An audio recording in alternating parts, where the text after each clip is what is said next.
नमस्कार मु रश्मि आपण मानक मो चैनल को स्वागत करुच्ची। आज आपण मुझे बिना प्याज रसुण कोसला शाग भजा जहाँकि गरम गरम भात सहित खाइले बहुत भल लगी थाए। आशा करुच्ची आज रेसिपी आपण मानक बहुत भल लगे। जदि वीडियोटी पसंद आसे तेबे लाइक करंतु, शेयर करंतु और मो चैनल को सब्सक्राइब करनियंतु। सब्सक्राइब पाखरे थिबा बेल आइकन को प्रेस कर दियंतु जहाँ द्वारा मो नेक्स्ट वीडियो रो नोटिफिकेशन आपको मिल जिवो। तो देरी न करी चलतु स्टार्ट करिबा आजिर रेसिपी।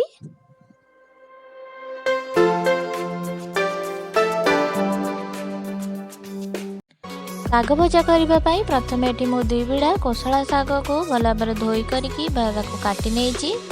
आ एठी मो गोटे आलू को भला भाबरे एपरे छोट छोट करिकी काटी देइची और ताको भला भाबरे धोई नेची। जेहेतु आज ये रेसिपीटी बिना प्याज रसुण रे करूचंती सेथिपाई मु एठी केवल दुईटी सुखिला लंका, जीरा आ किछि बड़ी नै जाइछि, कंचा बड़ी आ किछि तेल नै जाइछि। एबे गैस पर मेटी कड़ाई बसै नेछि। कड़ाईटी गरम हेलानी। एबे एथिरे प्राय अल्प तेल दे दोछि, 2 चम्मच भली तेल दे दोछि। तेल दे गरम हे आसिले सेथिरे प्रथमे मु एठी बड़ी को भाजी नेबी। शाग भजा बड़ी पकईकी कले शाग भजार टेस्ट बहुत बढ़िया लगी थाए। ये देखो बड़ी आमर भाजी ही आसलानी। एमती उल्ट पाल्ट करके भाजी ने टिके हल्का तेल रे। एबे देखो बड़ी भल से आमर भाजी हो गलानी। एबे बड़ी सब को मु काढ़ी नेउची। काढ़ी नहीं सारा पर गैस रो फ्लेम को लो टू मीडियम करके एथरे मु जीरा लंका को पकई नेउची। जीरा भल से फुटी आसलानी। एबे एथरे मु रखी आलू को पकई नेउची।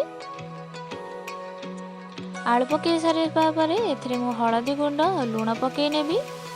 हळदी गुंड मैं हाफ टी स्पून पकाउची आ लुण भी ये हाफ चम्मच पकाउची। मु आपण जेतिकी भी शाग नहीं से अनुसार ही आपण लुण पकेबे।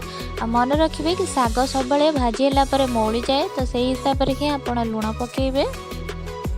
एबे देखंतु आलू को मैं मीडियम हाई फ्लेम रे भल भाव भाजी नेउची।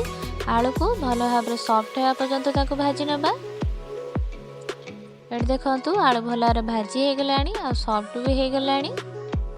ए स्टेज रे मु रखिथिबा शाग को पकई नउची। शाग को पकई सारिबा परे सब को भल भाव मिक्स कर नेबा। मिक्स कर सारिबा परे ताको एबे मीडियम टू हाई फ्लेम रे ताको किछि समय पर भाजी होबा को देबा। शाग को बेसी समय भाजबेनी, हल्का तार पानी अंश अल्प मरी आसिले से स्टेज रे ताकू बंद कर नेबा। एटी देखंतु शागर अल्प पानी अंश मरी आसिलानी आ अल्प पानी अंश हल्का अच्छी। ए स्टेज रे वर्तमान रखिथिबा बड़ी को पकई नउची। बड़ी को मैं एठी एभली भाबरे अल्प भांगी नेची। बड़ी पकईकिना बड़ी पकई सारिबा परे गैस रो फ्लेम को मु ऑफ कर नेउची। बड़ी पकेଇବା द्वारा बाकी जो पानी अंश थिला सेटा बड़ी सोक कर नबो जा द्वारा कि हमर शाग भल सुखिला हेजिवो आ भल टेस्ट मध्ये आसीबो। एबे देखनु ताको पाखरु मध्ये आपण देखौची हमर शाग केते भल भाव रे हेइची। देखंतु केते भल भाव रे हमर शाग भाजी हेइची। एबे आकु मु गोटे सर्विंग बाउल ले सर्व कर नेउची। हमर बिना प्याज रसुण रे तैयारी हेतिबा कोसला शाग भजा देह पाई जेतिकी हितकर खाइबा पाई मध्य सेते टेस्टी लागि थाए। आ याकु गरम गरम पखाळ भात सहित खाइले यार टेस्ट बहुत बढ़िया लागि थाए। आज रे रेसिपीटी केमिति लागिला मते कमेंट सेक्शन में कमेंट कर निश्चित जणांतु। वीडियोटी पसंद आसिले लाइक करंतु, अन्य मानकु शेयर करंतु। हमो चैनल को सब्सक्राइब करिया को जमर भी भूलंतुनी। पुणी देखा हबो नेक्स्ट वीडियो रे। रहिली बाय बाय।